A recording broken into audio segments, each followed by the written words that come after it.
నీ దేవుడైన యెహోవాను సేవింపవలెను. అప్పుడు ఆయన నీ ఆహారమును నీ పానమును దీవించును. నేను నీ మధ్య నుండి రోగమును తొలగించెదను. Praise the lord. యూట్యూబ్లో ఈ వాక్యం వింటున్న ప్రతి ఒక్కరికి మన ప్రియమైన యేసుక్రీస్తు నామములో శుభములు తెలుపుకుంటున్నాను.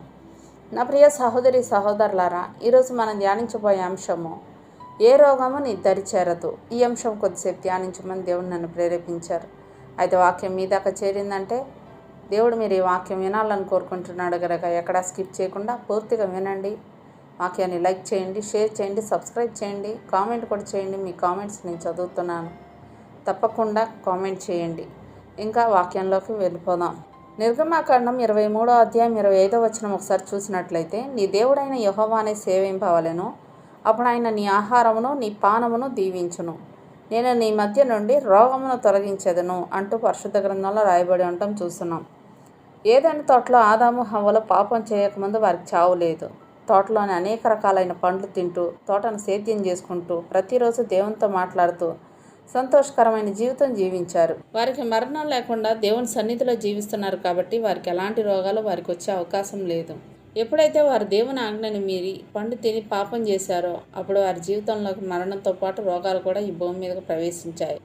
మన శరీరానికి దేవుడు ఎంతో విలువ ఇచ్చి ఆరోగ్యం ఇచ్చి కాపాడుతున్న దేవునికి మనిషి ఎంత విలువిస్తున్నాడు.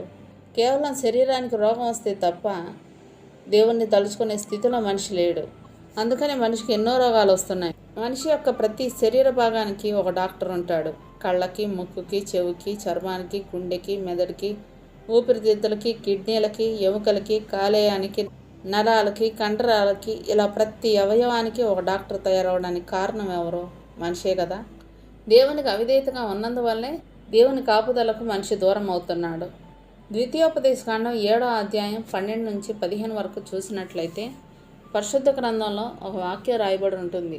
ఇప్పుడు టైం సరిపోదు కాబట్టి నేను చదవట్లేదు, మీరు ఒకసారి చదవండి. కాబట్టి దేవుడు మనల్ని పరిపూర్ణ ఆరోగ్యవంతులుగా పుట్టించిన తర్వాత ఈ భూమి మీద ఉన్న రోగాల్లో ఏది రావాలన్నా దేవుడు అనుమతించాల్సిందే.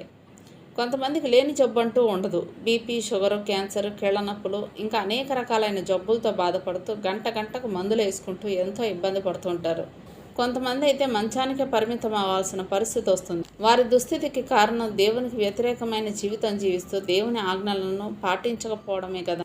దేవుని విధులను విని వాటిని అనుసరించి నడుచుకుంటే దేవుడు నీ యొద్ద నుండి సర్వరోగములను తొలగిస్తానని చెప్తుంటే ఎవరు వినిపించుకోవడం లేదు.